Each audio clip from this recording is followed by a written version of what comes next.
these couple of days. But before I say more, I have to note this, that my remarks represent my views and not necessarily the views of the Richmond Fed or the Federal Reserve System. So in a few minutes, you'll be hearing from some of the Fed's community development experts about our efforts in workforce development. This might prompt you to ask really two questions. Why does the central bank have a community development function? And why is the central bank interested in workforce development? Well, the answer to the first question can be traced back to 1977 and the passage of the Community Reinvestment Act, or CRA for short. This law was intended to discourage redlining, or the reluctance of many banks at the time to market their products in certain and often minority neighborhoods. More precisely, it encouraged banks to help meet the credit needs of local communities in which they are chartered. Now, most people attribute the term redlining to color-coded maps that were produced by the Homeowners Loan Corporation in the 1930s, which deemed certain neighborhoods hazardous for mortgage lenders. And the CRA set up a process to enable citizens and community groups to protest if they believed a bank was discriminated and a strong foothold throughout our system. Over time, community groups needed less assistance with the protest process. Concurrently, banks and community groups were increasingly seeking each other out. Banks were looking for community investment opportunities, and community groups were looking for funding. So the Fed's community development function evolved, and we shifted into more of a facilitator role, bringing together community groups, financial institutions, and other stakeholders to provide people and businesses in low and moderate income neighborhoods with tools and resources to address credit and development issues. For nearly 3 decades then, understanding the constraints and the opportunities in communities throughout our district has been part of our mission. So, why does the Fed care about workforce development? You may already be familiar with the first component of the Fed's mandate to promote price stability. The other major component of our mandate, of course, is the charge to promote maximum sustainable employment. Employment is influenced by a variety of factors outside of the purview of monetary policy, including the education and training of the workforce. For example, during economic downturns and expansions alike, college graduates on average have much lower unemployment rates than workers with less formal education. For all of us. And as policymakers, that is what I and others are ultimately concerned with. In sum, day to day, the Fed's mission is to foster the stability, integrity, and efficiency of our nation's monetary, financial, and payment systems. But the reason that's our mission is because those actions help advance a society in which people have the freedom and the opportunity to prosper.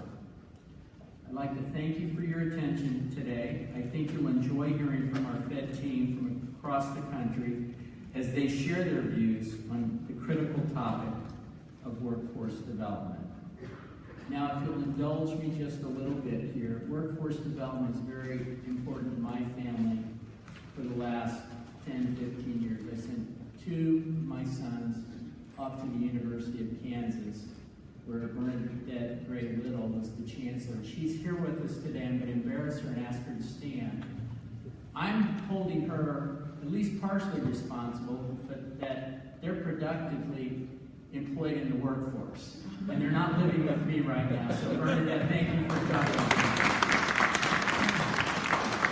And now what I'd like to do is invite our panelists up to the stage, please. Thank you.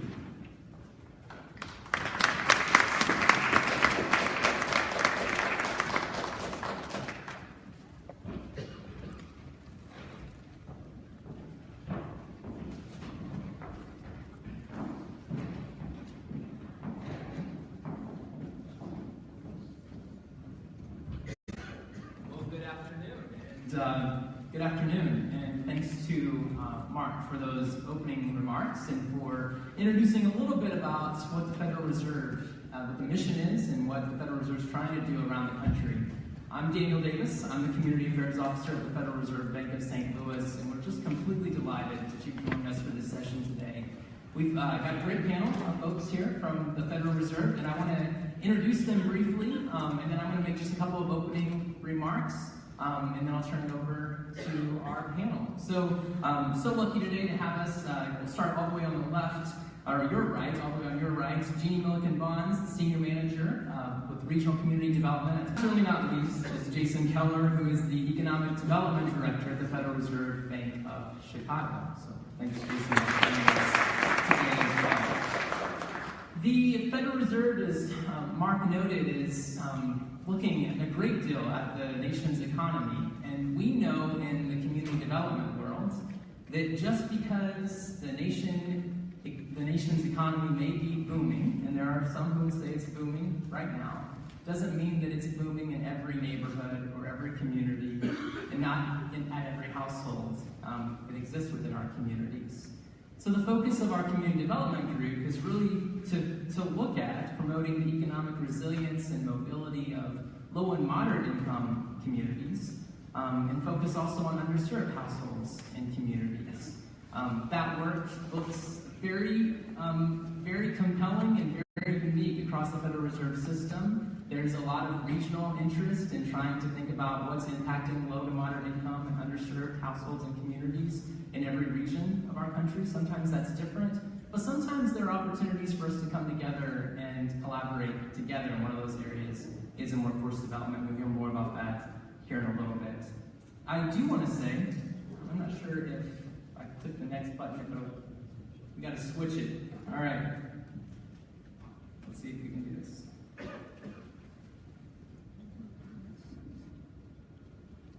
That's the one.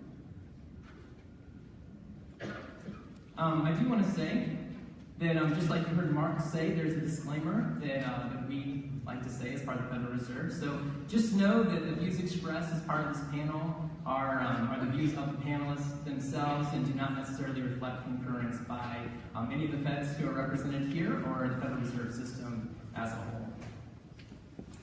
So I want to close before introducing our first speaker by just noting that a couple of ways that the Federal Reserve is engaged in your communities.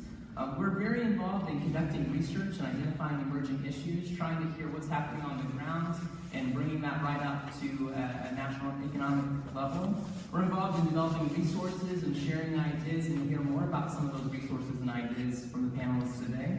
We also are involved in fostering collaboration and building partnerships. I know many of you in this room have worked with some of the Federal Reserves in your area, and if you haven't, we'll certainly be looking forward to opportunities to work with you in the future. I should note, before we go much further, that the Federal Reserve, as a central bank, isn't involved in traditional lending activities that a commercial bank would be or community bank would be involved in. We really are trying to come alongside you in the communities where you exist and where you're doing work to help identify those emerging issues, bring light to those issues and opportunities in the communities that you're trying to serve, figure out how we can come alongside you to provide data or analysis, and then really collaborate to get some things done. So with that, I want to turn the conversation over to my colleague, Jeanne Bonds, to kick things off.